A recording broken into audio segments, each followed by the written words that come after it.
Boa tarde, meu nome é Daniel da Silva Santos, sou do 7º período de Direito da Unemate e estarei falando sobre contratação inidônea do artigo 337-M do Código Penal. Então vejamos o artigo.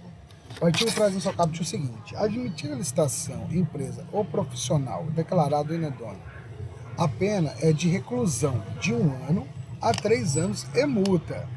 Aí nós temos no parágrafo 1º, celebrar contrato com a empresa ou profissional declarado inidôneo, pena, reclusão de 3 anos a 6 anos e multa. No parágrafo 2º, incide na mesma pena do caput desse artigo aquele que declarado inidôneo venha a participar de licitação e, na mesma pena do parágrafo 1º deste artigo, aquele que declarado inidôneo venha contratar com a administração pública. Por que nós lemos esse artigo? Para comparar com esse artigo aqui, que é o 97 do 8.666 de 93, que é a lei de licitações, e esse artigo está revogado. Mas só para fazermos um comparativo, olha, que ele diz aqui: admitir a licitação ou celebrar contrato com a empresa ou profissional declarado inidôneo, a pena era de detenção de 6 meses a 2 anos e multa. No parágrafo único, incide na mesma pena aquele que declarado inidôneo venha a licitar ou contratar com a administração. Então nós podemos ver que houve uma distinção aqui da lei atual com a lei antiga, né? Ela criou basicamente 3 distinções. Qual é?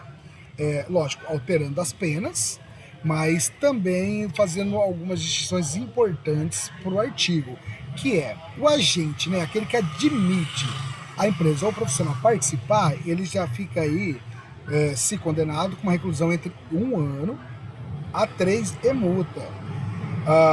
E se ele celebrar o contrato com o profissional ou com a empresa, isso sobe de 3 a 6 anos e multa, né?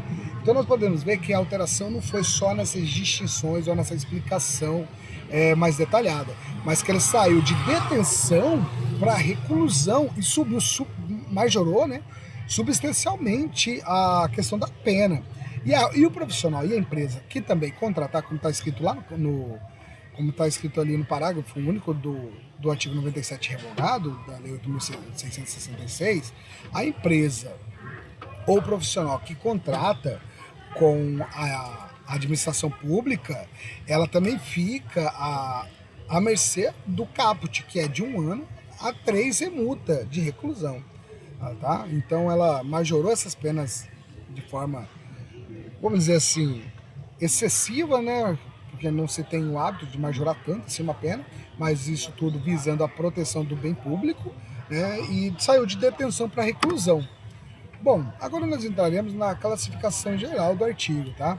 Bom, a classificação é de um crime próprio ali no caput e também no parágrafo 1º. Por quê? Nas duas ações, só o agente público pode fazer. Ele pode cometer apenas, então ele é próprio, né, do agente. Bom, só que no parágrafo 2º ele é comum, porque qualquer pessoa pode praticar isso, né? Tanto empresa como profissional que entrar na licitação, né, mesmo sabendo que é idôneo, né, tem a certidão negativa, ou contratar, então ele pode sofrer as consequências, ou deverá pelo menos sofrer as consequências, então é comum. O objeto jurídico é o óbvio, né, proteção dos interesses patrimonial e moral da administração pública, né? E aí nós temos aqui também o objeto material. O que é o objeto material? É a licitação ou a contratação, que visa diretamente, né? Não tem muito o que fazer, de forma celebrada, evidente, né? Ele tem que ter aceito a empresa, mesmo idônea ou profissional, na licitação ou contratado já efetivado. Então, aí ele está à mercê de sofrer as consequências, né? O elemento subjetivo é o dolo, pois existe toda uma prática antes, né, tanto o dolo para o agente como para o comum, para a empresa ou para a pessoa profissional. Porque existem documentos obrigatórios que devem ser apresentados. Então o dolo ali é praticamente inegável, né? E não existe elemento subjetivo específico nele, tá? O sujeito ativo, quem é o sujeito ativo, como a gente já disse antes ali no caput, no parágrafo 1º, é o servidor público. E no segundo, qualquer pessoa que é considerada idônea e que queira contratar ou participar da licitação da administração pública.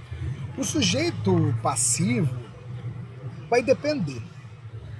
Vai depender do caso concreto, porque nós estamos falando aqui de agente público geral. Então pode ser a União, pode ser o município, o Estado, o Distrito Federal, etc, etc, etc. Né? Bom, já a consumação. O que nós temos sobre a consumação? A prática de qualquer daqueles núcleos. Admitir, contratar, né? Todos esses aí, ele já tendo praticado, ele já efetivou a consumação, né? Independente do resultado naturalístico disso. E a tentativa, ela admite-se. Né? No caso aí de corrupção, né? Ela vai admitir essa postura do agente ou daquele que tenta contratar, por exemplo. Ele tem que entrar com as certidões. Ele falsifica uma certidão, evidente que está cometendo um outro crime, né? Mas também se admite a tentativa, entendeu? Mas, enfim, é um artigo muito simples, muito fácil e objetivo de ser entendido. Muito obrigado e boa tarde.